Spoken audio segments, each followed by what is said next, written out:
হিজবুল্লাহর পর ফিলিস্তিনি সশস্ত্র গোষ্ঠীগুলোর তুমুল প্রতিরোধের মুখে নাজেহাল ইসরায়েল। হামাস তো বটেই, কাসিম ব্রিগেড, আল কুদুস, ইসলামিক জিহাদের জোটবদ্ধ আক্রমণের শিকার ইসরায়েলি সমরযান ও আস্তানা। টানা ৯ মাস সর্বাত্মক আগ্রাসন চালানোর পরও গোষ্ঠীগুলোর রণকৌশলের নাস্তানাবুদ আইডিএফ। স্বাস্থ্যকর অল টাইম ফ্যামিলি কেক, সব সময় অল টাইম হেলদি লাইফ। এভাবেই গেরিলা পদ্ধতিতে হামলা চালানো হচ্ছে ইসরায়েলি লক্ষ্যবস্তুতে। হামাস তো বটেই, একের পর এক গেরিলা হামলায় ইসরায়েলি সৈন্যদের ধরাশায়ী করে ফেলেছে অন্যান্য সশস্ত্র সংগঠনগুলোও।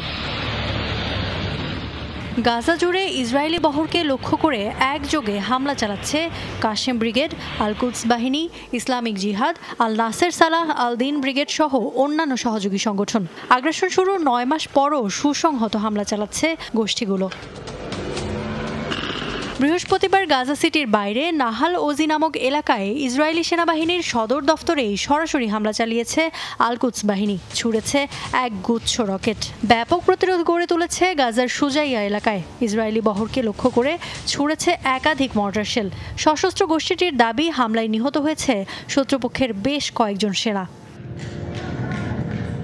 গাজা সিটিতে ইসরায়েলি একটি কমান্ড ও কন্ট্রোল সাইটে আক্রমণ চালিয়েছে Qassam brigade. Short range missile ব্যবহার করে চালানো হয়েছে হামলা। সেখানেও প্রাণ গেছে হানাদারদের।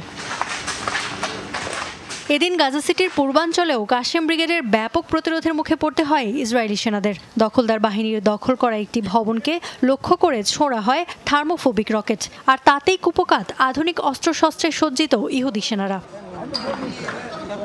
শুধু গাজাই নয়, পশ্চিম তীরেও গড়ে তোলা হয়েছে ব্যাপক প্রতিরোধ। তালাস সুলতান এলাকায়ও শেষ করা হয়েছে শত্রুপক্ষের বহু সেনাকে।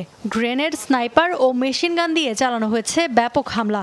রাফায়ও শক্ত প্রতিরোধ গড়ে তুলেছে স্বাধীনতাকামীরা। গেল কয়েকদিনে প্রকাশ করেছে শত্রুপক্ষের ট্যাঙ্ক, সাজোয়া যান সহ বিভিন্ন সমরযান ধ্বংসের বহু ছবি।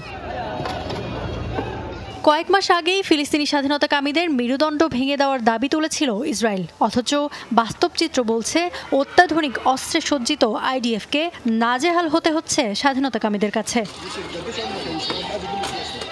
ইফাত আরা খন্দকার, যমুনা নিউজ।